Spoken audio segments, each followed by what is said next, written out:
जय माता दी दोस्तों, आज की कहानी मैं आपको सुनाने जा रहा हूँ कर्म का फल। एक लड़की थी, वह बहुत सुंदर थी। उसका शरीर पतला था और रंग गोरा था।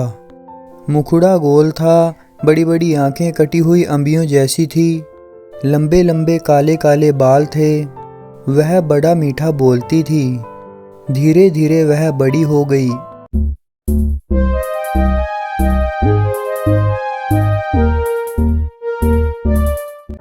उसके पिता ने कुल के पुरोहित तथा नाई को वर की खोज करने को कहा।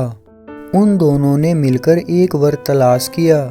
न लड़की ने होने वाले दूल्हे को देखा और न ही लड़के ने होने वाली दुल्हन को। धूमधाम से उनका विवाह हो गया। जब पहली बार लड़की ने पति को देखा तो उसकी बदसूरत शक्ल देखकर वह बहुत दुखी हुई। इसके विपरीत लड़का सुंदर लड़की को देखकर फूला न समाया। रात होती तो लड़की की सास दूध ओटाकर उसमें गुड़िया शक्कर मिलाकर बहू को कटोरा थमा देती और कहती, जा अपने लाडे पति को पिला आ। वह कटोरा लेकर पति के पास जाती और बिना कुछ बोले चुपचाप खड़ी हो जाती। उसका पति दूध का कटोरा ले लेता और पी जाता। इस तरह कई दिन बीत गए, हर रोज ऐसा ही होता। एक दिन उसका पति सोचने लगा, आखिर यह बोलती क्यों नहीं। उसने निश्चय किया कि आज इसे बुलवाए बिना मानूंगा नहीं। जब तक यह कहेगी नहीं कि लो दूध पी लो, मैं इसके हाथ से कटोरा नहीं लूंगा। उस दिन रात को जब वह दूध लेकर उसके पास खड़ी हुई तो वह चुपचाप लेटा रहा। उसने कटोरा नहीं थामा और पत्नी भी चुपचाप कटोरा लिए खड़ी रही। कुछ बोली नहीं, बेचारी सारी रात खड़ी रही, मगर उसने मुंह नहीं खोला। उस हठीले आदमी ने भी कटोरा नहीं लिया। सुबह होने को हुई तो पति ने सोचा कि इस बेचारी ने मेरे लिए कितना कष्ट सहा है। यह मेरे साथ रहकर प्रसन्न नहीं है। इसे अपने पास रखना इसके साथ घोर अन्याय करना है। इसके बाद वह उसे उसके पीहर छोड़ आया।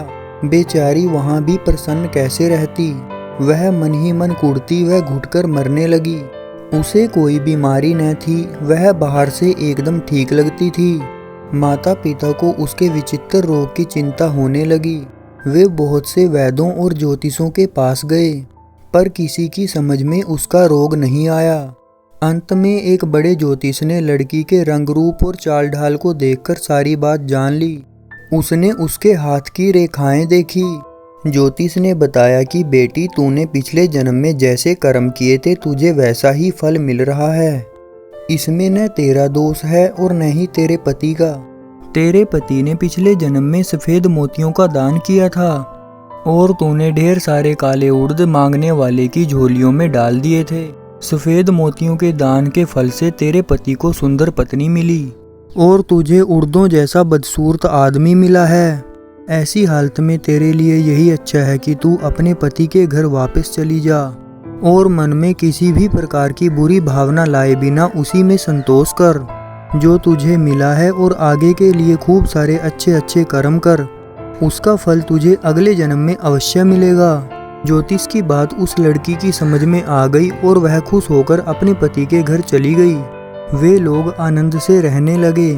तो दोस्तों, ये थी मेरी आज की कहानी कर्म का फल। आपको कैसी लगी प्लीज़ लाइक शेयर और कमेंट करके ज़रूर बताना। और हाँ दोस्तों, मेरी आने वाली कहानियों को सुनने के लिए चैनल को सब्सक्राइब करना और बेल आइकन को प्रेस करना ना भूलना। जय माता दी।